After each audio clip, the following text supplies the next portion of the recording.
许我耀眼3位男主结局，沈浩明初恋与私生子曝光，与许妍离婚后才知后悔，与一名乔林有情人终成眷属，周泽远身败名裂一无所有。沈浩明在国外时曾与方磊的姐姐谈过一次恋爱，可2人还没到谈婚论嫁时，方磊姐姐便去世了，还给沈浩明留下一个孩子，他就是现在的沈浩辰。他表面上是沈浩辰的弟弟，实则是沈浩明的私生子，这就是为何方磊总缠着沈浩明，但沈浩明却对他百般容忍的原因了。其实沈浩明早就知道许妍的身世，他自以为掌控一切，每发生意外，许妍身份差点暴露时，他总是及时出手化解危机。他以为许妍和他一样，将这次婚姻当成合作，各取所需。他给予许妍事业上的帮助，而许妍帮他照顾好家庭。可他没想到的是，自己会爱上许妍。当一切摆在明面上时，他却后悔了，不想与许妍离婚，为此不惜以许妍事业为要挟，却还是没能阻止许妍的离开。于一鸣在看到乔林因为林涛陷入困境时感到心疼，而爱一个人往往是从心疼开始的。在助乔林摆脱林涛的过程中，于一鸣和乔林的感情开始升华，最终走到一起。周泽远则因为利用许妍获取沈家资源失败后，揭穿许妍身份，导致沈浩明离婚后将怒火发泄到他身上，将他整个身败名裂一无所有。我们离婚吧。直到许妍提出离婚，沈浩明才发现自己早已爱上她，用真心挽回和好如初。许妍用一场盛大的谎言骗过了富二代男友沈浩明的一家人，最终成功嫁给豪门。本以为从此自己可以一劳永逸，过上了人上人的生活，再也不用遭受别人的白眼，却不想这场游戏才刚刚开始。成为沈太太后，她不仅要时刻提防沈浩明身边的女人，还要时刻担心自己的真实身份被揭穿。直到同事孙思维的一档对许妍假爸爸的真人访谈节目曝光，许妍的真实身份终于曝光，但这不影响沈浩明继续爱她。在这场婚姻中，许妍逐渐发现，原来沈浩明才是那个顶级猎人。他早就知道许妍的一切，却一步步看着许妍用一个又一个谎言来接近他，而他的真正目的也是为了利用许妍的主持人身份。许妍发现自己努力建立起来的堡垒，其实就是一个虚无缥缈的泡沫，也终于意识到自己在这条错误的路上走得太远了。但是当他向沈浩明提出离婚时，却遭到了沈浩明的拒绝。沈浩明之所以喜欢许妍，就是因为许妍的身上有着和龙舌兰一样的精神和永不放弃的决心。许妍总是能把所有不可能变成可能。如果说前期的他就是想利用许妍，那么在和许妍相处多年后，他便爱上了许妍。他的事业不仅离不开许妍的帮助，在心里更是对许妍非常依赖。直到许妍提出离婚，他才发现自己对她的伤害有多大。结局中，沈浩明用真心再次打动许妍，2人重新和好如初。祝你生日快乐，祝你生日快乐，祝你生日快乐。为什么你们从小到大对我这么偏心啊？他不参加高考了，家里对他还有别的安排。为什么好的都要人给乔林？我难道不是你们亲生的吗？你凭什么不让我参加高考？我不明白为什么你们要一次一次的证明你们有多么不爱我？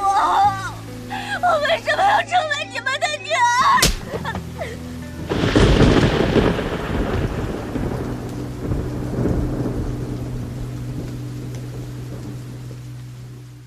如果西式的话，就咱们最后试的那套长长的拖尾的婚纱，显得也很大气，大大方方的。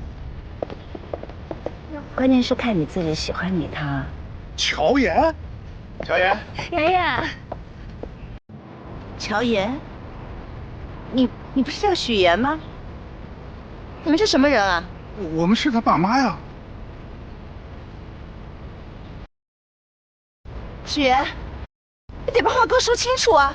袁阿姨，我知道了，你的名字是假的，书香门第的身份也是假的，父母也是假的，对不对？我们对你真心真意，却把我们一家人骗得团团转。咱们心机这么重，你这是诈骗骗婚！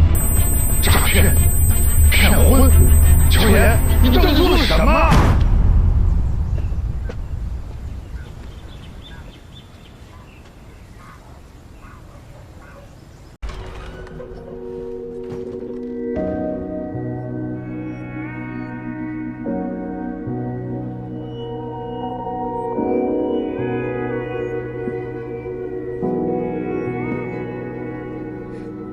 闪耀过那太阳，让花束盛开为凋落。双手牵过那掌纹，相恋过，错结长守候。也遗失过那美好，从眼中千万次路过。你为什么要和他结婚？那个许愿心机深得很，你别以为他是什么纯情小白兔。沈浩明，我爱你。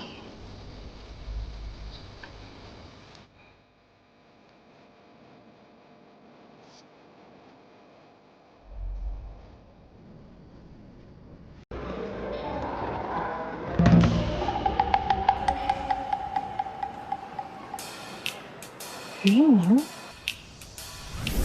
乔妍，我给你的信你看了吗？信还给你。乔妍，他谁呀？林涛，你冷静一点啊。他是我和乔林的高中同学，仅此而已。我知道乔林为什么跟我悔婚了，都是你在这儿搞鬼呢，是吧？你俩简直太龌龊了！我警告你不要乱说话。乔林到底在哪儿？你把他给我叫来，让他当面跟我说清楚了。我要一五一十的让他跟我说清楚。我知道他在哪儿。乔妍，你嘴里没句实话，那我就天天来。你不是嫁得挺好吗？我让他们了解一下，你到底在外边干了些什么见不得人的事儿。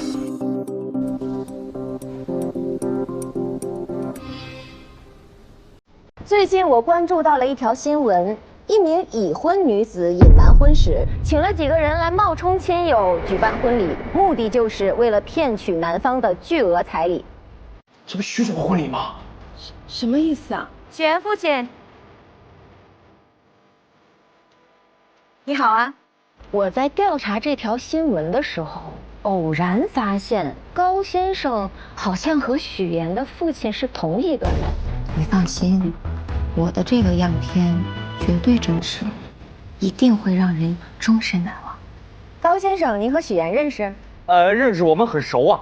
请问你们是什么关系？照片上的这个人是不是你本人？你是不是许妍的假冒父亲？请你正面回答。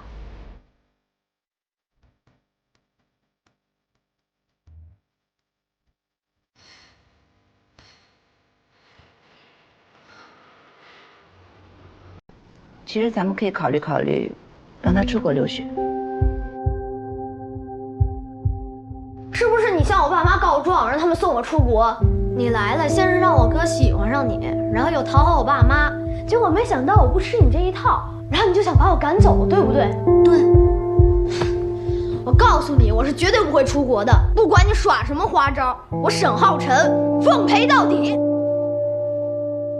读书的时候你们是在一起的吗？我记得妍妍跟我说过，你老家在山西晋城。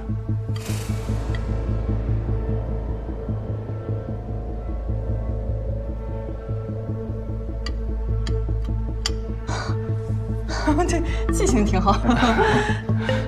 以后我们必须要经常聚聚，特别喜欢听你说妍妍以前的事。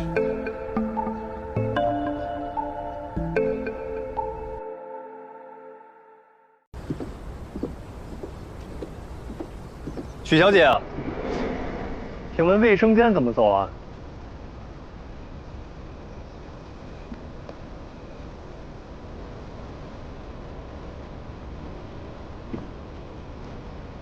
让你老公投资的事儿，我是跟你聊呢，还是跟你婆婆聊？周泽远，兰姐，给你介绍个新朋友，周泽远，周先生。兰姐您好。你好。您叫我 Randy 就行。Randy。我记得你父母根本不在国外，而是住在一个小县城里。既然都是同类，那更要互帮互助了。申总你好，自我介绍一下，我叫周泽远，是许妍的好朋友。许妍没跟您说吗？是他约我过来的。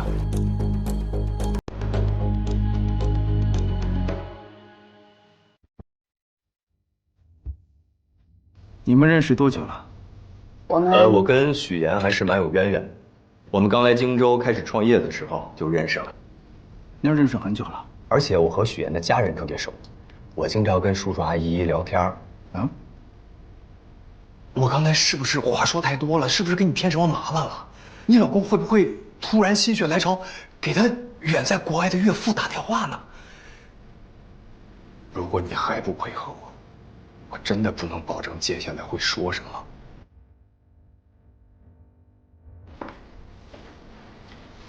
小燕来了。贪图富贵，利欲熏心，为了嫁入豪门，连做人的底线都不要了。我现在就去找沈家，跟他们说清楚。你处心积虑得到的这一切，都将付之一炬。许燕，这把生死局，你敢all in吗？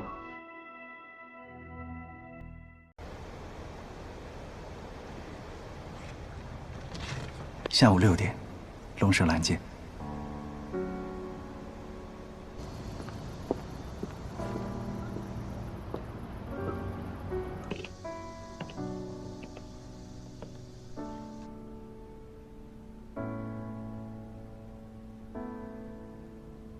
今天是雪妍姐的生日吧？我是不是破坏你们二人世界啦？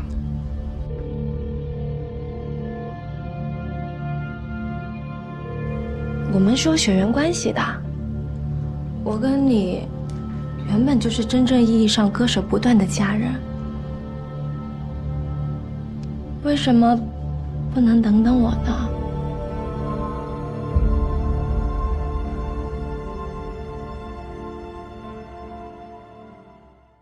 赵露思与陈伟霆携手主演的新剧《许我耀眼》刚开播便冲上热搜，女孩许妍怀揣着对青年才俊沈浩明的倾慕与爱意，一心想要与他携手步入婚姻的殿堂。当第一次与沈浩明的父母见面这个重要时刻，许妍竟做出了一个大胆且惊险的决定，请来2个人假扮自己的父母。谢谢叔叔阿姨愿意把妍妍嫁给我，能够娶到她是我的幸运。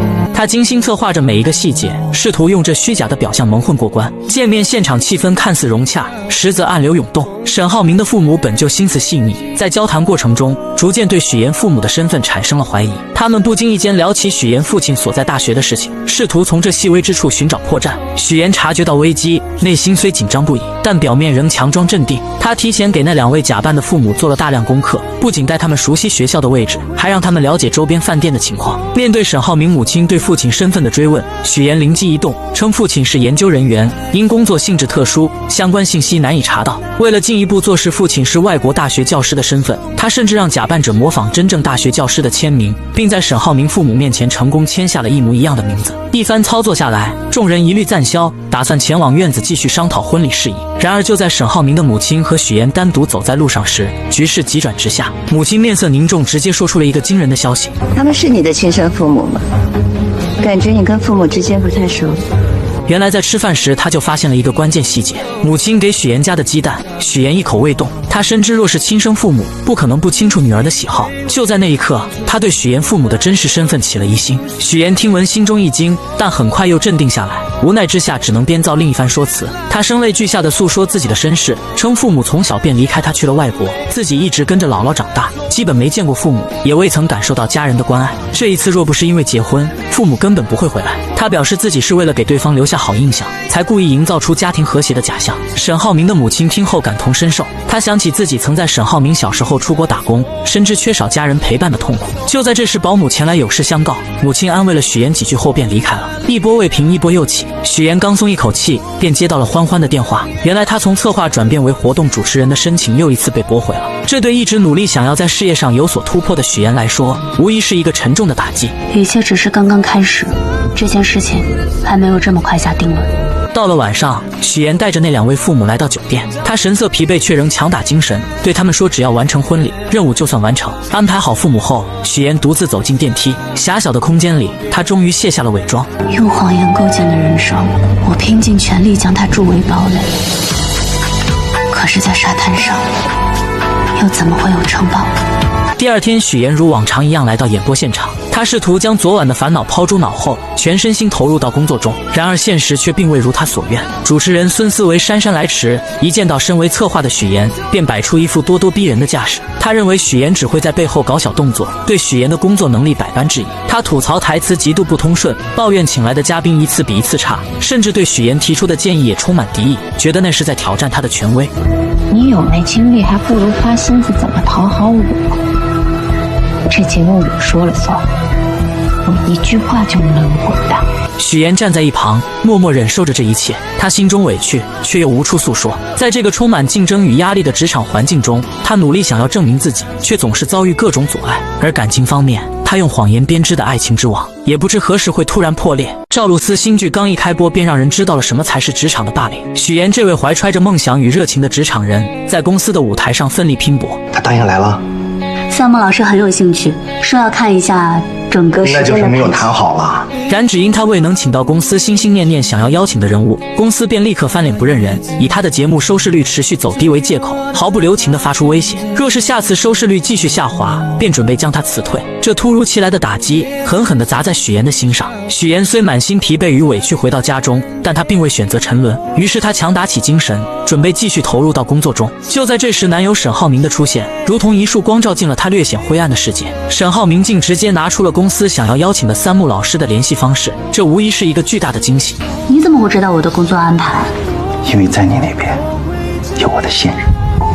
然而许妍敏锐地意识到情况有些不对劲，她立刻试图转移话题，问起男友对昨天自己父母的印象如何。可沈浩明却显得有些漫不经心，他觉得这与自己无关，在他心中，爱的人只有眼前的许妍。在这美好的夜晚，二人深情拥吻，仿佛外界的一切纷扰都与他们无关。但他们之间的故事还得从半年前说起。那时身为策划的许妍，为了能邀请更多的人参与自己的节目，可谓是绞尽脑汁，而沈浩明便是他目标名单中的一员。为了能见到心心念念的沈浩明，许妍付出了多日的不懈努力，终于他以想要成为学徒的身份，获得了与沈浩明见面的机会。初次见面，许妍便被安排了一个任务，修剪面前的龙舌兰。这对于许妍来说，既是一个挑战，也是一个展现自己的机会。她不仅将龙舌兰的各种专业知识娓娓道来，还自信满满地说出自己修剪的方向是让龙舌兰按照自己的意愿生长。这一番独特的言论瞬间引起了沈浩明的注意。沈浩明不知不觉来到了许妍面前，静静聆听她的谈论。许妍越说越投入，眼神中闪烁着对职务和工作的热爱。她的每一句话都仿佛带着魔力，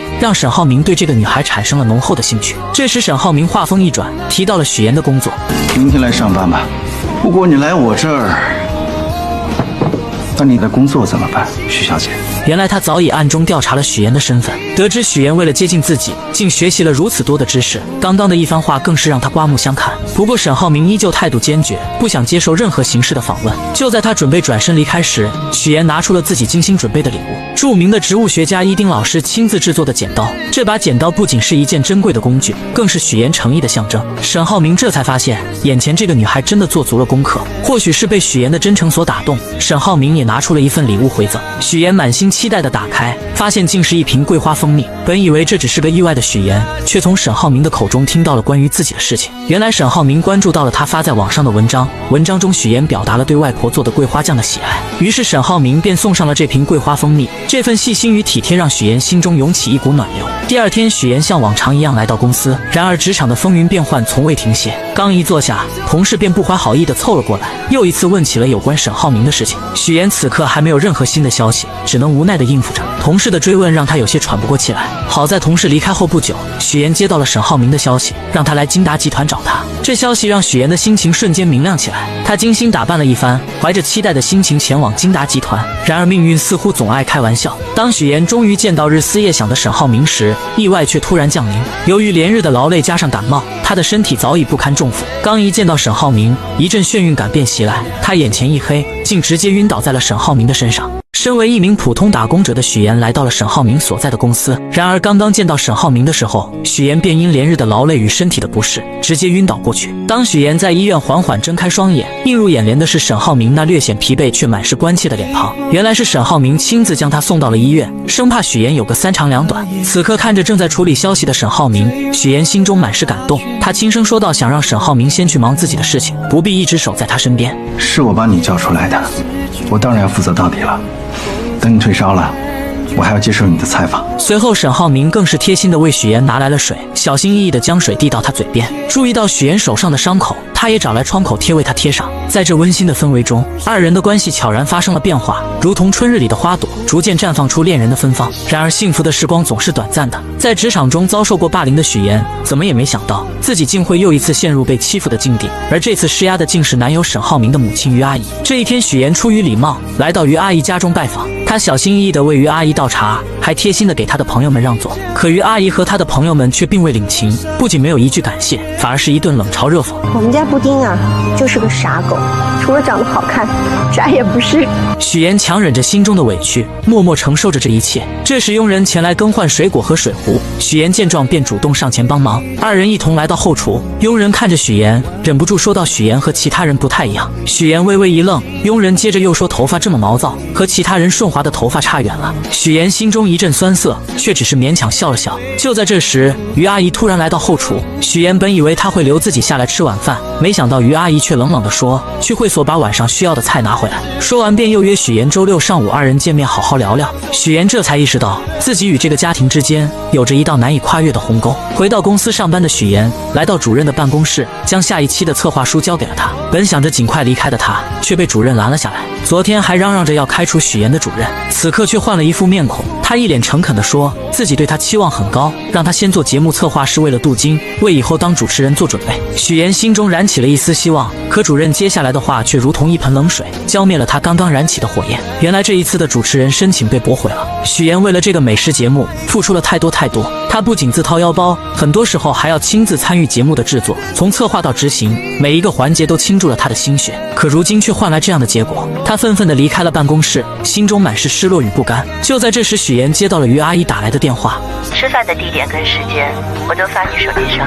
好的。许妍为了能够融入这个圈子，便自己前去花钱做了柔顺，希望以更好的形象出现在于阿姨面前。见面的时候，许妍本想着能和于阿姨好好吃顿饭，可没想到到了地方才发现还要等一个朋友。不一会儿，那位朋友来了，于阿姨便和这位朋友开始高谈阔论起来，从专业的金融知识到跨国生意，他们聊得热火朝天，完全忽略了许妍的存在。好不容易等那位朋友离开了，于阿姨才慢悠悠地说出了自己请许妍来的真实目的。虽然你的形象和学历都很优秀，工作也不错，但是你的家境不太好吧？他认为许妍面对所有的事情都不会生气，一次又一次地探索许妍的底线，觉得许妍过于隐忍，不适合自己的儿子。听到这些话，许妍的心中五味杂陈，她的思绪不由自主地飘回到了小时候。那时候，她因为没有父母在身边，被别人欺负，被骂是没有父母的野孩子。我是野孩子，我有爸爸妈妈在外国，在很远的地方。他只能默默忍受，把所有的委屈都咽进肚子里。如今面对于阿姨的刁难，他仿佛又回到了那个无助的童年。Syracuse University 是我父母在国外任职的学校，他们从小教育我，无论遇到什么样的环境，教养和风度是基本的礼貌。只是我没有想到，在您看来是胆怯和隐忍。冷静下来的许妍将近期遭遇的种种不愉快一股脑地归结到了于阿姨身上。在她心中，自己好不容易才寻得那个真正倾心的人，这份爱情她绝不可能因为于阿姨的刁难与阻挠就轻易选择放弃。时光悄然流转，在许妍的努力下，半年后的今天，事情已然发展到两家准备步入婚姻殿堂的地步。第二天的公司会议上，气氛凝重而热烈。公司老总沈府郑重地提出了新区的建设计划。更令人振奋的是，目前已经得到了最大公司世丰的资助意向。会议上，众人纷纷表达对这次合作的看好，认为这是一次难得的发展机遇。然而沈浩明却始终一言不发，眉头紧锁。会议结束后，沈浩明被父亲叫到了办公室，这时他才缓缓道出自己的顾虑。原来世丰新上任的郑董事长在处理事故时总是尽力掩盖真相，这种做法让沈浩明心生疑虑。而且郑董事长是空降而来，在公司内部根基尚浅，没有自己可以完全信任的人。更让他担忧的是，郑董事长带来的3个人都存在明显的缺陷。基于这些原因，沈浩明认为世丰公司内部必定暗藏矛盾，随时可能爆发。沈父听后沉思片刻，却有着不同的看法。他觉得郑董事长能做到这个位置，绝非等闲之辈，不可能如此简单。建筑行业的水源比想象中要深，其中的复杂关系和利益纠葛不是轻易能看透的。最后，沈父语重心长地让沈浩明这段时间安安稳稳地度过，多去熟悉公司内部的事务，为未来的发展做好准备。另一边，三木老师成功与节目达成了合作，这其中不仅仅是因为沈浩明的牵线搭桥，更是因为许妍的真诚与负责。即便面面对身处外国的三木老师，许妍也能做到及时回复消息，这种敬业精神让三木老师十分赞赏。于是二人约定下次和沈浩明一起吃饭。然而就在许妍满心期待的时候，突然接到了于阿姨的电话。喂，于阿姨，现在吗？我还有，没问题。你把地址发给我。电话那头于阿姨的声音不紧不慢，让许妍前往售楼处。许妍心中虽有疑惑，但还是匆匆赶了过去。当她到达售楼处时，才发现原来是于阿姨来为他们挑选结婚用的房子。许妍心中一紧，她知道于阿姨又准备开始测试她了。于阿姨看着许妍，嘴角微微上扬，带着一丝不易察觉的挑衅，让身为建筑世家出身的许妍给出选房建议。许妍强装镇定，装作仔细查看房子的样子，心里却早就乱成麻绳了。她深知自己的每一个建议都可能被于阿姨挑出毛病，成为攻击自己的把柄。就在事情即将被揭露，许妍感到无比窘迫的时候，沈浩明如同一束温暖的光出现在了她的身边。沈浩明轻轻握住许妍的手，给她一个安心的眼神，然后巧妙地化解了这场尴尬。如果没什么事，我跟我女朋友约会去了啊。随后二人来到沈浩明的植物室内，这里绿意盎然，沈浩明亲自为许妍做套口。在温馨的氛围中，他向许妍说起自己喜欢龙舌兰的原因。在他眼中，龙舌兰有着顽强的生命力，它积蓄力量，一生只爆发一次，这种美好让他深深着迷。说着，沈浩明拿出了自己精心准备的手表送给许妍。他提到许妍为了争取成为主持人，付出了无数的努力，而此时的主持人却经常去自己妈妈那里告状，试图阻止许妍的发展。许妍听着沈浩明的话，心中五味杂陈，既有对未来的憧憬，也有对眼前困难的担忧。但在这短暂的时光里，二人在植物室内享受着这份宁静与美好。第二天，许妍带着一条奢侈品的围巾，满心欢喜的前去送给婆婆于阿姨。她以为这份精心挑选的礼物能够得到于阿姨的认可，拉近彼此的距离。然而现实却再次给了她沉重的一击。于阿姨看着围巾，脸上没有一丝喜悦。虽然围巾的品质很好，但款式却根本不符合她的喜好。许妍看着于阿姨冷漠的表情，心中一阵失落。她这才深刻地意识到，要真正融入这个圈子，成为其中一员，是何等的艰难。为了能尽快融入那个看似光鲜却难以接近的富婆圈子，许妍绞尽脑汁，最终把目光投向了家中的女佣。她觉得从女佣这里或许能打开一条融入圈子的捷径。许妍拉着女佣一同前往超市，在超市的货架间穿梭时，女佣像是打开了话匣子，不经意间说起曾经沈浩明也带过一个女朋友回家。可那个女孩在于阿姨的小圈子里并不讨喜，各种表现都没能入于阿姨的眼，最终被于阿姨毫不留情地否决了。许妍听着瞬间明白过来，于阿姨他们根本就没有真正接受自己，之前的种种不过是表面的敷衍。但她没有气馁，反而暗暗下定决心要主动出击，想尽办法融入这个圈子。第二天，许妍精心打扮后，和于阿姨等人来到了网球场。其实她对网球一窍不通，但为了能融入这个圈子，她还是硬着头皮来了。看着于阿姨他们在球场上挥洒自如，许妍只能在旁边干着急。不过她很会察言观色，在于阿姨他们休息的时候，主动跑过去帮他们捡起散落在地上的网球。这时于阿姨看着许妍，开口说起许妍家中的事情，语气中带着一丝审视。都是知识分子，在国外很多年了。他父亲在雪城大学当教授，但似乎也认可许妍家庭条件符合自己的要求。于阿姨的朋友在一旁观察着许妍捡球的举动，眼中闪过一丝赞赏，觉得许妍是个有修养的人，各方面都很符合他们的眼光。然而就在气氛逐渐融洽的时候，一群朋友前来寒暄，各种奉承的话不绝于耳。大家沉浸在这虚假的热闹中，脸上都挂着虚伪的笑容。突然曲总的出现打破了这场闹剧，众人像是被施了魔法一般，目光瞬间都落在了曲总身上，然后匆匆围了上去，如同众星捧月一般。许妍站在一旁静静观察着这一切。他从美玲姐口中了解到，原来曲总是南山资本老总的妻子，众人这么追捧他，无非是希望能够从他那里获得更多的资源。许妍心中一动，他知道如果能和曲总搭上关系，自己在这个圈子里的地位必定会逐渐上升。经过一番打听后，许妍得知曲总喜欢昆曲，而且还要举办昆曲大赛，这无疑是一个绝佳的机会。许妍立刻来到舞房寻找曲总的身影，终于在舞蹈房中，他看到了正在练习昆曲的曲总。此时的曲总正被水袖花困扰，一次次地尝试，却始终没办法学会。许妍知道这是自己表现的好时机，她赶忙请来老师帮助自己学习水袖花。可老师告诉她，最快学会流水袖也需要1个月的时间。1个月对于急于融入圈子的许妍来说太漫长了，但她没有退缩，开始了日复一日的刻苦练习。无论是在家里还是在演播室，只要一有空闲时间，许妍就会练习。她的手臂因为长时间的挥动而酸痛不已，但她始终没有放弃。终于在日复一日的坚持下，许妍成功学会了流水袖。她的努力没有白费，日复一日的坚持也让曲总注意到了她。曲总对这个勤奋又执着的女孩产生了兴趣，主动和许妍搭上了话。许妍心中暗喜，她知道自己的计划初见成效。为了能在这个圈子里立足，许妍开始用谎言编织自己的周围。真好，谢谢。我听老师说你才开始学啊？我是小时候就喜欢，小时候就觉得好看，长大了，才品出了其中的韵味，才来专门学一学。这时曲总说起自己发起了一场昆曲大赛，并邀请许岩也来参加。在舞蹈房中，许岩和曲总开始相互练习流水袖。许岩看着曲总认真的模样，心中暗自得意，觉得自己的计划已经成功了一半。然而就在这时，曲总接了一通电话，原来是他儿子关于入学莱茵国际学校的事情。电话那头的声音让曲总的脸色变得有些凝重。等电话结束后，许岩为了进一步拉近和曲总的关系，说起了自己是节目主持人的事情。我们打算邀请一些各行各业有影响力的女性来参与。抱歉，我还有别的事儿，先走了。可他没想到，这句话却让曲总的脸色瞬间冷了下来，两人之间的气氛变得有些尴尬，最终不欢而别。但许岩并没有因此而放弃，他思来想去，竟然直接找到了美玲姐。他向美玲姐说起曲总会参加自己的节目，还描绘了一幅如果节目能请来更多人，将会多么精彩的蓝图。他希望美玲姐能够利用自己的人脉，帮助自己请来更多的人，让节目更加火爆，也让自己在这个富婆圈子里站稳脚跟。在复杂的人际关系网中，许岩深刻领悟到一个道理：只有拥有一定的资源，才能让他人真正重视自己。凭借着曲总的名声，许岩成功吸引了主任的重点关注。主任对许岩的能力和潜力有了新的认识，这为许岩后续的计划提供了有力支持。许岩敏锐地察觉到节目转型的契机，他决定改变节目的方向，从原本邀请明星参与，转变为邀请各行各业有影响力的人。他认为这样的转变不仅能提升节目的深度和内涵，还能为自己积累更广泛的人脉资源。就在这个关键时刻，许岩鼓起勇气提出了自己的请求：我转主持人的申请，麻烦您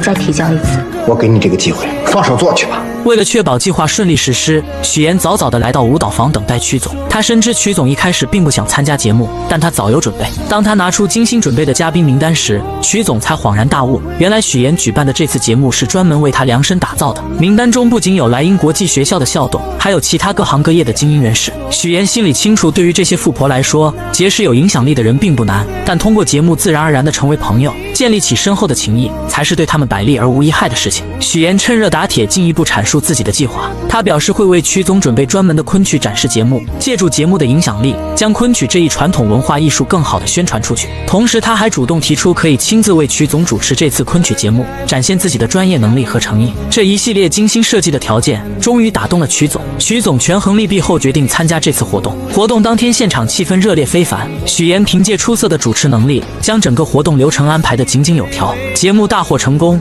不仅赢得了观众的阵阵掌声，也让许岩在富婆圈中声名鹊起。从此，许岩凭借主持人的身份，拥有了邀请这些富婆上电视的权利。他巧妙地利用这个机会，帮助富婆们促进彼此之间的关系，为他们牵线搭桥，谈成合作。渐渐的，众人对许岩举办的这次活动产生了浓厚的兴趣。许岩更是看准时机，以于阿姨的身份邀请其他2位客人前去节目做客。下一期的家宴节目，曲总还是会去的。不知道马阿姨、孟阿姨有没有时间？于阿姨说了，特意为2位留了名额。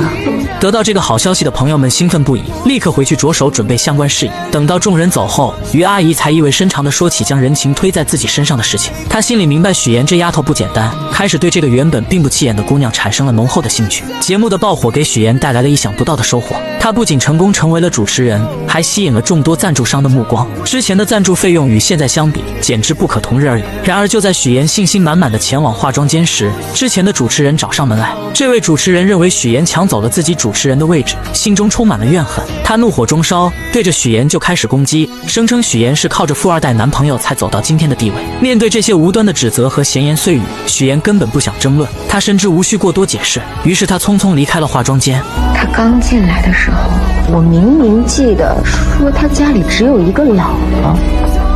什么时候父母在国外了，还成高知家庭了？回到演播室后，许岩迅速处理好所有的事情，他调整好自己的状态，准备回家好好休息一下。然而当他路过电视时，意外地看见电视上正在播放新闻主持人的画面。从小就被新闻主持人吸引的他，在这一刻仿佛回到了童年，心中涌起一股熟悉而又温暖的感觉。他呆呆地站在电视前，眼神中透露出对新闻主持行业的向往和憧憬。直到男友前来打断他的思绪，准备带他回家，他才缓缓回过神来。第二天，在家中的众人一起看着电视中播出的新闻，原本大家都沉浸在新闻内容中，突然电视中的一个人引起了许岩的注意。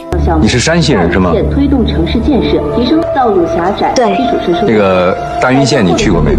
不仅拓宽了街道，还设置了无障碍通道，并在整个商区的建筑外。我姥姥就是大云县云来村的。对了，叔叔，您去出差没有多玩2天？啊，没有，我就是过去剪了个彩，来去匆匆嘛。许岩正沉浸在电视节目中，眼神漫不经心地扫过屏幕，突然一个熟悉的身影映入眼帘，父亲出现在了电视画面里。那一刻，紧张感瞬间从他内心深处传来，心脏不受控制的剧烈跳动。他心里清楚自己一直隐藏的秘密，极有可能在这一刻被无情揭穿。与此同时，在遥远的山西，许岩的真父母正经营着一家小小的理发店。此时，父亲正一边熟练地为顾客烫着头发，一边和顾客闲聊，他脸上带着几分感慨，说起家中的情况。小女儿不在身边，平日里连个消息都很少，还是大女儿贴心，一直留在自己身边陪着。而且大女儿也快结婚了，女婿在银行工作，有着一份体面的职业。然而他们不知道的是，此时他们口中的大女儿乔琳正在经历一场噩梦。乔琳遭受了别人的咸猪手，在愤怒和反抗之下，一番激烈的闹腾后，她和对方一同进了局子，直到男友匆匆赶来，才将乔琳从局子里接了出来。男友的父母得知此事后，顿时火冒三丈，他们觉得儿媳给自己丢了脸，在亲戚朋友面前抬不起头来。儿子见状，赶紧拿出了这次准备婚礼的各项费用清单，还说明份子钱会上交给父亲。可当话题转到酒桌安排时，母亲却不乐意了，她认为只摆20桌实在太少，根本不够气派。但儿子无奈地解释，银行有规定，员工不能参加20桌以上的宴席。母亲听后立刻将矛头指向了乔琳，阴阳怪气地说她败坏了自家的名声，很可能会影响儿子的工作。在这巨大的压力之下，乔琳感到无比委屈和绝望。我算好了，还剩下17866，应该够咱们俩度蜜月的了。你自己度去吧。回到自己家中，乔琳思来想去，决定联系上妹妹许妍。为了不让爸妈怀疑自己悔婚离开家中的事情，她编造了一个理由，打算以单位组织学习的名号去荆州出差。她心想，这样既能离开那个让她压抑的家，又能和妹妹见面，或许还能从妹妹那里得到一些安慰和支持。果然，第一次来到荆州的乔琳看着眼前繁华的公司大楼，心中充满了期待。她本想着给妹妹许妍一个惊喜，于是没有提前告知，就来到了许妍工作的地方。然而万万没想到，当许妍看到突然出现的姐姐时，脸上并没有惊喜，反而是一脸的惶恐。许妍心里清楚，自己一直隐藏的身份就像一层薄纱，随时可能被姐姐的出现捅破。她担心一旦身份暴露，自己现在拥有的一切都会化为泡影。于是二人决定先前往许妍家中休息一下。然而就在这个时候，沈浩明突然前来。沈浩明是许妍身边的富二代，他的出现让许妍更加紧张。为了不暴露自己的身份，许妍急中生智，这位是我是王表姐，她来找我。他让沈浩明暂时离开，然后带着所谓的表姐乔琳先找个酒店住下。来到酒店后，乔琳越想越生气，她觉得许妍自从搭上了富二代，就忘记了自己家人的身份，变得如此陌生和冷漠。她忍不住对着许妍发起了脾气，指责她忘本。而许妍始终认为自己和爸妈没有任何关系，在她心里，那个家给她带来的只有痛苦和伤害。她冷冷地看着姐姐，随后便准备离开。在离开的时候，她还特意强调自己不姓乔，而是姓许，仿佛这样就能彻底和那个家划清界限。我姓许，许妍。然而看着姐姐独自一人在这个陌生的大城市里，她还是有些担心。犹豫再三，她选择了转账1万给乔琳，希望姐姐能在这个城市里过得稍微好一些。回家的路上，许妍的思绪飘回到了小时候，那时候的她瘦小又怯弱，经常被一群孩子欺负。就在她感到绝望的时候，是乔琳挺身而出，像一位勇敢的骑士一样保护着她。那一刻，乔琳的身影在许妍心中无比高大，也让她第一次感受到了亲情的温暖。而此时在另一个地方，外婆正在和许妍的父母激烈的争吵着。原来许妍的父母为了能够生下一个男孩，结果把自己的身子弄坏了。更不幸的是，出生的许妍也因此患上了先天性心脏病。此次父母二人前来，是为了让许妍回去上小学。小小的许妍回到家中后，表现得异常懂事。咱们洗澡睡觉啊，走，妈带你洗澡去。妈妈，我会洗澡。成，咱们明天自个儿洗。那这样，把脏衣服脱下来，妈妈给你洗，好吗？妈妈，我会洗衣服。母亲如往常一样出门买菜，然而在离开的时候，她竟忘记关上煤气。这个小小的疏忽即将引发一场巨大的灾难。家中的2个女儿乔琳和许妍还沉浸在自己的世界里，丝毫没有察觉到危险正悄然逼近。煤气的味道在空气中无声无息地弥漫开来。等到父亲回到家中，刚一打开门，一股刺鼻的气味便扑面而来。他瞬间意识到不对劲，他来不及多想，迅速冲进厨房关上煤气，然后手忙脚乱地打开窗户。此时他看到了昏迷在沙发上的大女儿乔琳，没有丝毫犹豫，他一把抱起乔琳就往屋外跑去。而就在他慌乱地安置好乔琳，也就在这个时候，母亲买菜回来了。母亲这才如梦初醒，惊恐地意识到房间里还有一个小女儿许妍。然而区别对待的阴影并未就此消散。在医院里，父母的所有注意力都集中在乔琳身上，他们围在乔琳的病床前，眼神中满是担忧和关切，轻声细语地询问着她的状况，仿佛乔琳是他们的全部。而许妍就躺在旁边的病床上，无人问津。她的生日，这个对于很多人来说重要的日子，父母也能轻易忘记。许岩静静地看着这一切，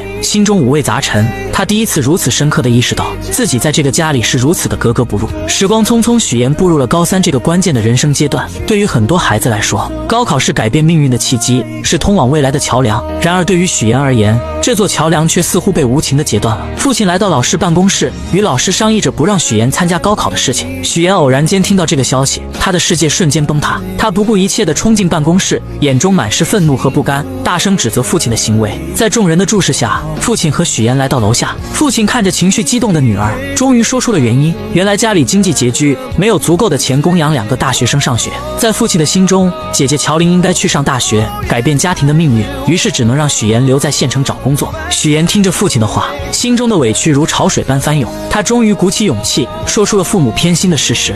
为什么你们不要给我带来我这么偏心啊？为什么好的都要给乔琳？我难道不是你们亲生的吗？他声泪俱下地诉说着这些年来自己所遭受的不公平对待，每一个字都饱含着他的痛苦和无奈。然而父亲却依然固执地认为自己只要将女儿抚养长大就已经尽到了责任。他看着女儿倔强的样子，心中的怒火也渐渐升腾起来。在情绪的冲动下，他忍不住扇了许岩一巴掌。这一巴掌狠狠地击在了许岩的心上，也彻底断绝了2人之间的父女情分。许岩哭着一路狂奔，回到了外婆的家中。外婆看到许岩满脸的泪水和红肿的脸颊，心疼不已，紧紧地将他抱住，给了他一个温暖而安全的港湾。许岩一路回想着以前发生的种种事情，那些被偏爱的瞬间。就在这时，沈浩明的电话打了过来。电话那头，沈浩明的声音带着一丝神秘，邀请许岩来自己的工作室。许岩怀着好奇的心情来到了工作室。工作室里，一株已经有16年的龙舌兰吸引了许岩的目光。沈浩明告诉许岩，他觉得今晚很可能是这株龙舌兰开花的时刻。许岩静静地凝视着这株龙舌兰，心中涌起一股莫名的共鸣。龙舌兰一辈子都在默默地汲取养分，它扎根于土壤，努力生长，就是为了能在最后的时刻开出一朵绚烂的花。这境地让许岩不禁想起了自己的处境，他觉得自己和这株龙舌兰何其相似。此时的许岩又想到，龙舌兰开花是为了将自己花粉散去，遇到另一株龙舌兰，进而孵化出更多的生命。这是一种生命的传递，他们知道这会导致自己生命的消亡，但是为了以后的未来，他们毅然决然地决定献出生命。许岩看着沈浩明，心中涌起一股坚定的力量。他和沈浩明就如同这2株龙舌兰一样，如果他们相爱，那么无论付出什么代价，无论面临多少困难和挑战，他们都会坚定地在一起。仔细想一想，我就是有一点点后悔，后悔下个月才结婚，应该早一点把你娶回来。那个表姐之前没有听你提过，我们的婚礼要不要邀请她？是远房亲戚，本来也不太熟，还是算了吧。让人万万没想到，许岩为了在即将到来的婚礼中隐藏自己的真实身份，竟狠下心将情同手足的姐姐乔琳说成是远房亲戚，还以各种理由认为婚礼不必邀请她前来。此时的远房亲戚正身处一间狭小且简陋的出租屋内，不仅将豪华的酒店给退了，还将许岩给的钱给退了。给个台阶还不下了，臭妹妹，臭许岩，当没你这个妹妹。然而就在乔琳独自在出租屋内时，手机突然收到一条信息，竟是她的前男友发来的。原来前男友这次是因为父母的事情，想要向乔琳道歉，并且请求她能够回到自己身边。可乔琳早已看清了这个渣男的真面目，面对他的请求，只冷冷地在手机上回复了一个滚字。可这渣男并不死心，为了请求乔琳的原谅，他竟来到了那间他们曾经熟悉的理发店。乔琳的父母满心欢喜，还满心期待着能和这位曾经的女婿一起喝酒聊聊天。然而渣男却带来了一个让他们震惊的消息，乔琳已经离开了。我们俩分手了。乔琳的父母得知女儿去了荆州，心里便隐隐觉得女儿此去必然会去找许岩，于是他们心急如焚地拨通了许岩的电话。可电话那头传来的却是挂断的忙音。为了找到大女儿，2位老人没有丝毫犹豫，按照2年前许岩留下的地址，毅然决然地踏上了前往荆州的路途。当他们风尘仆仆地来到那个小区时，许岩正好带着沈浩明一家人出现在了小区里。许岩一眼就看到了不远处的父母，那一刻他的眼神中闪过一丝慌乱。小妍，妍妍。而就在这时，真正的2家人就这样毫无预兆地见面了。许岩精心编织的所有谎言，在这一瞬间如同泡沫一般被无情地戳破。沈浩明一家人得知了事情的真相后，脸上满是愤怒与失望。他们认为许岩是为了骗婚才做出这一系列的事情，于是纷纷开始责怪许岩的所作所为，指责声如同潮水一般向许岩涌来，让他有些招架不住。就在许岩感到绝望的时候，于阿姨轻轻地将他唤醒。原来刚刚所发生的一切都不过是许岩自己想象出来的场景罢了。就在这时，沈浩明突然说道：下午3点3叔的飞机就要到了，众人无奈之下，只能暂时放弃做客，选择去接机。在送别沈浩明一家人后，许妍的爸妈也发现了他，随后他们也来到了这个充满故事的地方。于是真假父母在此刻戏剧性的相见了。假父母看到情况不妙，连忙解释自己是婚庆公司的人，然后便匆匆离开了此处。真父母看着即将结婚的许妍，内心开始慌张起来。他们不明白女儿为什么要隐瞒这么多事情，而此时的许妍却冷冷地说出自己不打算邀请父母前来参加自己的婚礼。这句话如同利刃一般刺痛了父母的心。愤怒的父母刚要发作，许妍却将姐姐的地址告诉了他们，然后便头也不回地离开了。许妍的父母按照地址来到了大女儿乔琳的出租屋内。在寸土寸金的荆州，乔琳只能合租一间小小的房间，生活过得十分拮据。这次她打算在荆州寻找一份属于自己的工作，开启新的生活。在与父母的交谈中，乔琳竟然得知了妹妹许妍竟然打算结婚的消息。为了弄清楚事情的经过，她来到了许妍的家门外。就在家门外，乔琳看到了许妍的假父母，随后从许妍那里得知了一切真相后，乔琳终于明白了妹妹最近做出这些荒唐事情的原因。你说你如果以后跟沈浩明结婚了，你打算怎么办？继续骗他一辈子。原来许妍一直渴望嫁入沈家，为了达到这个目的，她不惜编织一个又一个谎言，甚至伤害到了身边最亲近的人。然而许妍却觉得以后的事情可以以后再慢慢解决。在她看来，为了能够嫁入沈家，自己只能做出这些看似过分的事情。此时的许妍眼中闪烁着一种坚定的光芒，她终于说出了自己内心深处的想法。当她第一次看见沈浩明的时候，仿佛自己的世界才真正出现了光明。沈浩明是她见过唯一一个对她负责的人，在她心中，沈浩明就是那个能带她走出困境走向幸福的人。为了这份所谓的幸福，她愿意付出一切代价。这场由谎言引发的婚礼风波究竟会如何收场，一切都还是未知数，如同那迷雾中的道路，让人看不清前方的方向。你这胆子也太大了吧，那万一沈家人知道怎么办？你怎么收场呀？你不说就不会有人知道。你还打算继续骗呀？你说你这么聪明，你干嘛干这么愚蠢的事儿呢？当姐姐乔琳终于找上门来，将所有的事情都了解清楚后，她才惊觉妹妹在这个节骨眼上似乎真的邂逅了所谓的真爱。然而乔琳的内心依旧充满了忧虑，在她看来，谎言终究有被拆穿的那一天，到那时一切美好的幻想都可能化为泡影。可此时的许妍却陷入了自己的执念之中，她觉得自己的事业正处于上升期，而这份来之不易的爱情更是她生命中的救赎，是她无论如何都要紧紧抓住的。在她心中，事业和爱情缺一不可，她坚信自己有能力将这两者都牢牢掌控在手中。告别姐姐后，许妍独自坐在家中，品尝着姥姥亲手做的桂花蜜。就在这时，手机铃声突然响起，是沈浩明打来的电话。原来沈浩明在查看婚礼名单时，发现自家那边来参加婚礼的家人数量众多，而许妍这边却只有她的爸妈和2位同事。许妍见状，只好无奈地解释，称家中亲戚平时不常走动，彼此关系比较疏远，所以不想邀请他们前来参加婚礼。就在这时，沈浩明不经意间提到了姥姥，他眼中闪烁着温柔的光芒，诚恳地说自己想陪着许妍一同回去探望姥姥。许妍心中一紧，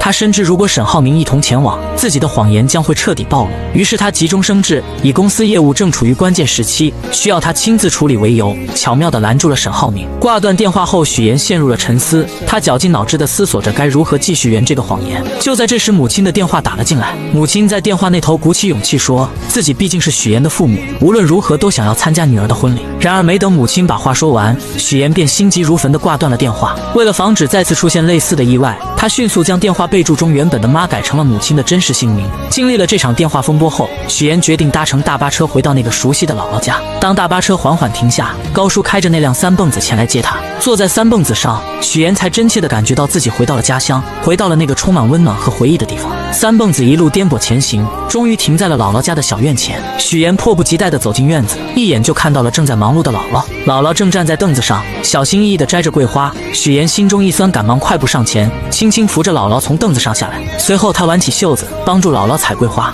这不是今年嘛，雨水多，天又冷，我怕呀，这些桂花要是再不摘完的话，过了花期了，以后甜甜的桂花酱就做不了了呀。然而快乐的时间总是过得飞快，夜幕降临，许妍和姥姥坐在院子中的石凳上，吃着新鲜的水果，月光洒在他们身上，为这个宁静的夜晚增添了几分温馨。许妍犹豫了许久，终于鼓起勇气向姥姥说起了自己谈的那个男朋友，还提到自己打算下个月就结婚。姥姥听到这个消息，脸上立刻露出了开心的笑容，可许妍的脸上却没有丝毫的喜悦，她的眼神中透露出一丝复杂的情绪。随后她缓缓地说起了爸妈来到了荆州，还表示自己和他们之间根本没有多少感情，所以不想让他们来参加婚礼。姥姥心里有数了，我打电话把他们叫回来，不会让他们再去荆州了。姥姥看着自己一手带大的许妍，她原本打算把许妍的婚礼办得漂漂亮亮的，让所有人都看到她的幸福。然而许妍却委婉地说起路途太远了，不希望姥姥太折腾。可听到许妍这样说，她知道许妍有自己的难处，于是姥姥便说起自己不想去了，并让她以后带来结婚照片就行。那一夜对于许妍和姥姥来说都是一场揪心的夜晚。当许妍将剩下的水果放进冰箱时，意外地看到了冰箱中满满的都是姥姥亲手做的桂花蜜。那一瓶瓶桂花蜜仿佛是姥姥对她无声的爱。许妍再也忍不住了，泪水夺眶而出，顺着脸颊滑落。对姥姥的感情在这一刻终于彻底爆发，那些被她压抑在心底的思念和愧疚，如同决堤的洪水一般汹涌而出。我一定会接你到荆州去的，你就像吹来的我一定会让你过上好日子。许妍自幼便在姥姥的悉心照料下长大，内心中对姥姥的情感也格外深厚。当她独自坐上返回荆州的大巴车，而她的思绪却不由自主地飘回到了那些与姥姥共度的珍贵时光。小时候每一次生日回到姥姥家，姥姥早早的就为她准备了香甜的生日蛋糕，让年幼的许妍满心欢喜。也就是在那个时候，姥姥语重心长地对许妍说，一定要努力学习，将来考上好大学，离开这个偏远的地方，去见识更广阔的世界。姥姥的话语也成功照亮了许妍前行的道路。许妍没有辜负姥姥的期望，她凭借着自己的努力和坚持，成功考入了荆州传播大学新闻传播学院。当她收到录取通知书的那一刻，激动与喜悦涌上心头，她第一时间就想到了姥姥，想要与她分享这份来之不易的喜悦。为了让许妍能够在大学里过上美好的校园生活，姥姥毫不犹豫地拿出了自己的银行卡交给许妍。那一张小小的银行卡承载着姥姥无尽的爱与关怀。也就是从那一刻起，许妍暗暗下定决心，将来一定要让姥姥过上幸福美好的生活。在大学期间，许妍不仅在学业上刻苦钻研，还利用课余时间做各种兼职。她穿上厚重的玩偶服，穿梭在餐厅的各个角落，还凭借着自己的学识当起了家教老师。而她省吃俭用，将剩下的钱寄回去给姥姥，只为报答姥姥曾经的养育之恩。回到荆州后，许妍的生活又迎来了新的变化。刚与她见面的沈浩明满心欢喜地送给她一颗20克拉的大钻戒。此时的许妍心中五味杂陈，她深知自己曾经为了某些目的撒下了谎言，如今必须要靠自己的力量去弥补那些过失，去报答那些自己对不起的人。第二天，沈浩明来到公司，意外地见到了一个老朋友方磊。陈总好，我叫方雷，接下来为您汇报178号地的风险评估报告。方磊身着干练的职业装出现在沈浩明面前，随后他开始有条不紊地给沈浩明介绍对于本次竞拍土地的看法。他的见解独到而深刻，让沈浩明不禁对他刮目相看。下班之后，沈浩明特意找上了方磊，他心中充满了好奇，便问起方磊为何一声不响地回国并来到自己的公司。方磊嘴角微微上扬，打趣地回绝了这个问题。接着他拿出了一张曾经大学时期沈浩明送给自己的衣服照片。你大二的时候在皮划艇大学生联赛上赢得了这件奖品，我说喜欢，你二话不说就送给我了，我超级开心。然而他们二人的举动却被一旁的许妍看得一清二楚。许妍发信息告诉沈浩明自己已经到楼下了。接到信息的沈浩明下意识地向方磊展示起手中的戒指，语气坚定地说自己准备结婚了，还表示有机会会介绍给他认识。说完他便匆匆告别了这位老同学。但很快许妍和方磊便迎来了再次见面的机会。许妍打听到方磊在学做菜，便也来到了厨房之中。他装作不经意的样子，说起二人似乎在金达集团见过。方磊微微一愣，随即露出了礼貌的微笑。你好，我是许妍。你好，我是方磊，我是沈浩明的未婚妻。此时的方磊也说起了他们家与沈家是世交，很久以前就已经认识了。许妍听后心中暗自警惕，她将方磊当成了潜在的对手，表面上却亲切地称方磊为妹妹。这看似友好的称呼，实则是在向方磊宣示着自己的主权。随后许妍看着方磊做好的沙拉，她便上前请求品尝一块。吃完后，她热情地邀请方磊去吃饭。在饭桌上，两人之间的火药味十足。方磊看着细心照顾自己的许妍，便说起在留学的时候沈浩明对自己的照顾。他还提到以后在公司可能还要麻烦沈浩明。那你把工作做好，就不会麻烦他了，对不对？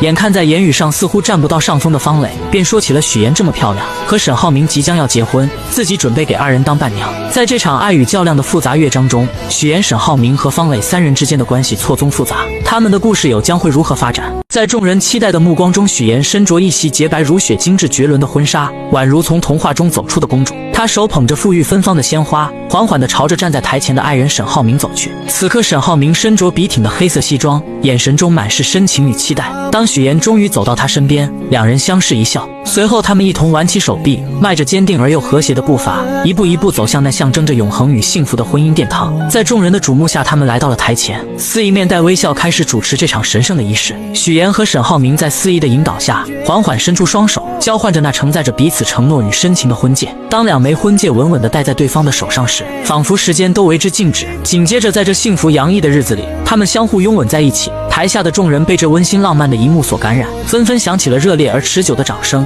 一同见证着这美好的瞬间，为他们的爱情送上最诚挚的祝福。然而，婚礼的热闹氛围还未完全消散，仪式结束后，众人便开始忙碌地招待剩下的宾客。就在这时，一个意想不到的人出现了，真正的外国大学老师许叔叔。许叔叔夫妻二人不经意间看到结婚照上的许岩，我怎么看着像佳佳的同学许岩？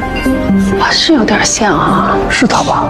许叔叔随后来到许岩面前，许岩看到他的那一刻，内心犹如翻江倒海一般慌张起来。他最担心的事情似乎要发生了，他害怕许叔叔的前来会无情地揭穿他父母的真实身份。毕竟这场婚礼上他所呈现的父母形象都是精心伪造的。于是他强装镇定，试探性地问起许叔叔本次回国的原因。当得知许叔叔要多留在国内几天时，他的心瞬间提到了嗓子眼，仿佛一场暴风雨即将来临。就在他们交谈的时候，沈浩明恰巧来到了这里。在众人的热情邀请和一番介绍之下，许叔叔成功被邀请前去一同参加宴会。此时的许岩内心之中变得极度不安起来，就连在给宾客们敬酒的时候，他的眼光还是不断偷偷看向一旁的许叔叔，生怕他会突然说出什么不该说的话。然而怕什么来什么，就在这个时候，许叔叔竟然和贾父母之间碰面，并开始交谈起来。许先生，您在国外是从事建筑研究？哦，建筑行业，那您跟我的亲家是同行啊？是吗？这是双重缘分，双重缘分。许岩看到这一幕，只觉得脑袋嗡的一声，他感觉事情开始走向了一个极其危险的方向，自己精心编织的谎言即将被无情的戳穿。也就在这个时候，沈浩明看出了许岩似乎有心事一般，眼神中满是关切，他轻声让许岩前去照顾爸妈。许岩听到这话，急忙出现，巧妙地缓解了即将要露出马脚的谎言。随后为了彻底消除这个隐患，许岩灵机一动，提议让众人一起合一张照片。随后他示意贾母动手，自己则假装要去叫沈浩明匆匆离开。随着贾母故意推倒贾父的胳膊，红酒瞬间洒在了许叔叔的身上。许叔叔微微一愣，随即笑着说出自住在楼上，自己去换套衣服就行了。这场危机也终于暂时被缓解了。许岩长舒了一口气，但心中的不安却并未完全消散。另一边，沈浩明带着方磊向一众朋友们介绍，说这是他的妹妹，法律系毕业，如今还单身。方磊本就气质出众，再加上这番介绍，很快便吸引了很多人的注意，很多人纷纷主动加上他的微信。等到忙完一切的沈浩明回到房间中准备休息的时候，手机突然震动了一下，是一条方磊的信息。无边泳池见，你说喝醉的人是不是很容易淹死啊？随后沈浩明看着睡着的许岩，心中经过一番挣扎后，决定前去面见方磊。他本想着让醉酒的方磊尽快上岸，然而方磊却自顾自地说自己想要在这里醒酒，眼神中带着一丝倔强与落寞。就在沈浩明准备无奈离开的时候，你真的不怕我像我姐那样淹死吗？不要轻易说淹死这个词，对谁都不好。然而他们不知道的是，他们之间见面的事情已经被许岩尽收眼底。这场婚礼所带来的风波似乎还远远没有结束。沈浩明，我爱你。我已经结婚了，请你自重。让人始料未及的是，在沈浩明与许岩大婚当夜，方磊竟在这个特殊时刻向沈浩明毫无保留地表达出了自己的心意。不仅如此，方磊还对许岩冷嘲热讽起来，直言许岩刚见面时就刻意装作清纯的模样，在他眼中许岩俨然成了一个心机深沉的女子。当他追问沈浩明为何要与许岩结婚时，沈浩明面色微沉，并不想回应这个问题，随后便匆匆离开了这个充满火药味的地方，只留下方磊一人站在原地。第二天原本是沈浩明和许岩满心欢喜准备去国外度蜜月的日子，然而就在他们即将出发时，方磊竟然不期而至。情敌见面分外眼红，空气中瞬间弥漫起一股紧张的气息，二人又一次不可避免地吵了起来。你浩明哥还带你去过哪些地方？麻烦你都整理好发给我。但令人意外的是，这小插曲并没有给许岩带来过多的困扰。在异国他乡，他尽情地享受着这段美好的时光，与沈浩明一起漫步在浪漫的街头，欣赏着别样的风景，脸上洋溢着幸福的笑容。回来后，他们惊喜地发现方磊此刻也与上一次在婚礼上认识的男生走到了一起。看到这一幕，沈浩明和许岩相视一笑，仿佛之前的那些不愉快都已烟消云散。随后，沈浩明便准备和许岩一起回家看姥姥，他们的心中都充满了对姥姥的思念与期待。看到沈浩明和许岩相思夜想的姥姥，三人相见内心的喜悦之情溢于言表。姥姥脸上洋溢着慈祥的笑容，热情地招呼着他们，随后便开始忙碌地准备为沈浩明做一顿丰盛的饭菜。然而就在沈浩明和姥姥谈起许妍家庭情况的时候，许妍突然带着结婚照出现在此，打断了他们之间的对话。许妍的眼神中带着一丝紧张与期待，她拉着沈浩明一起去将结婚照挂起来。等到晚上的时候，为了防止姥姥在不经意间说出一些不该说的话，许妍便打算和姥姥睡在一起。然而就在即将要睡觉的时候，姥姥缓缓开口说起了一件事：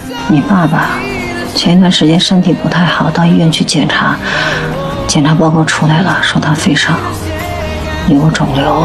虽然幸运的是肿瘤是良性的，但医生叮嘱以后不能再操劳了。第二天姥姥刚出门就发现了已经早早起来的沈浩明，二人便决定一起前去买菜，一路上有说有笑。此时的沈浩明说起可以接姥姥前去荆州居住，这样能更好的照顾她。然而姥姥和大多数老年人一样，不愿意去大城市生活，她觉得乡下才是自己的根，有着熟悉的一切。随后姥姥说起许妍是从小跟着自己长大的，让沈浩明以后一定要照顾好许妍，眼神中满是嘱托与期待。另一边许妍始终放心不下父亲的情况，她深知父亲独自生活的不易，于是便将一份信送到父亲门前。父亲打开信后，才发现里面是许妍的银行卡，里面的钱至并有，密码乔林生日。然而回到荆州的许妍和沈浩明并没有闲着，二人一起来到了一处古色古香的四合院内，阳光透过树叶的缝隙洒在青石板上。就在许妍正在欣赏着四合院的时候，突然沈浩明说出了一件让他震惊不已的事情。原来这间四合院已经属于许妍了。沈浩明考虑到许妍想要成为新闻主持人，而这个职业必须要结交广泛的人脉，于是便精心策划，让许妍利用四合院去结交更多的人，为他的事业助力。随后来到房间中的沈浩明还贴心地为许妍量起了身高，动作轻柔而又充满爱意，仿佛这是为许妍弥补小时候缺失的经历，让她感受到被宠爱被呵护的温暖。在这个充满爱的家里，许妍和沈浩明的未来正如同这四合院中的阳光一般明亮而又充满希望，他们将携手共同书写属于他们的幸福篇章。